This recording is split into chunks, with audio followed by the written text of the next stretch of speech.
Breaking news చూస్తున్నాం. ఆంధ్రప్రదేశ్ గవర్నర్తో చంద్రబాబు సమావేశం ముగిసింది. అనంతరం రాజ్భవన్ నుంచి ఉండవల్లి నివాసానికి బయలుదేరారు చంద్రబాబు. గంటపాటు గవర్నర్తో భేటీ అయిన టీడీపీ అధినేత రేపటి ప్రమాణ స్వీకారానికి రావాలని ఆహ్వానించారు.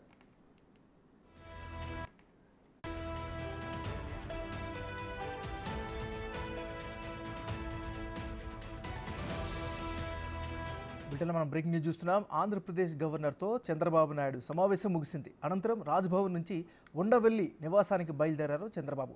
గంటపాటు గవర్నర్తో భేటీ అయిన టీడీపీ అధినేత రేపటి ప్రమాణ స్వీకారానికి రావాలని ఆహ్వానించారు. ఇక ఇదే అంశాలకు సంబంధించి మనకి తాజా సమాచారాన్ని మా రిపోర్టర్ మల్లికార్జున లైవ్లో అందిస్తారు. మల్లికార్జున, చెప్పండి.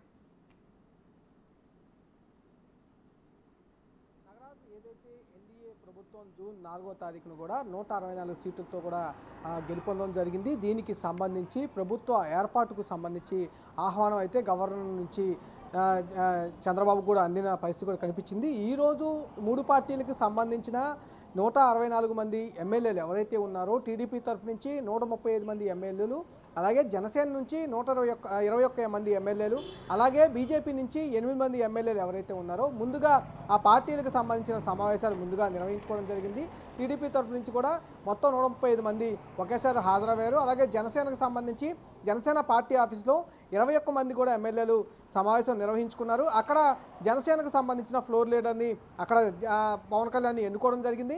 ఆ సమావేశం ముగిసిన తర్వాత డైరెక్ట్గా విజయవాడలోని ఏ కన్వెన్షన్ కూడా పవన్ కళ్యాణ్తో పాటు ఉన్న మిగతా 20 మంది ఎమ్మెల్యేలు కూడా చేరుకోవడం జరిగింది. దాని తర్వాత బీజేపీకి సంబంధించిన సమావేశం కూడా బీజేపీ రాష్ట్ర కార్యాలయంలో విజయవాడలో కూడా నిర్వహించుకున్నారు.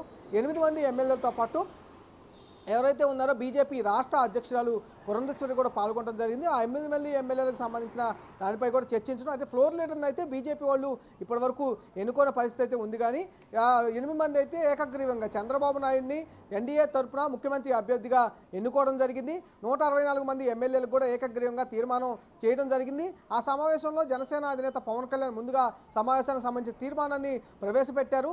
ఎన్డీఏ తరఫున ముఖ్యమంత్రి అభ్యర్థిగా నేను చంద్రబాబును ప్రతిపాదిస్తున్నానంటూ కూడా ఆయన వెల్లడించడం జరిగింది. అందరూ మిగిలిన ఎమ్మెల్యేలు అందరూ కూడా 163 మంది ఎమ్మెల్యేలు అందరూ కూడా ఆ ఆమోదాన్ని ఆమోదించడం జరిగింది. ఆ తీర్మానాన్ని కూడా ఆమోదించడం జరిగింది. ఈ తీర్మానాన్ని గవర్నర్ వద్దకు కూడా మధ్యాహ్నం ఆ సమయంలో కూడా ఎవరైతే జనసేన తరపు నుంచి నాదెండ్ల మనోహర్ ఎవరైతే ఉన్నారో నాదెండ్ల మనోహర్తో పాటు టీడీపీ రాష్ట్ర అధ్యక్షుడు అచ్చెన్నాయుడు టీడీపీ తరపు నుంచి, బీజేపీ తరపు నుంచి బీజేపీ రాష్ట్ర అధ్యక్షురాలు పురంధేశ్వరి ముగ్గురు కూడా గవర్నర్ని కలవడం జరిగింది.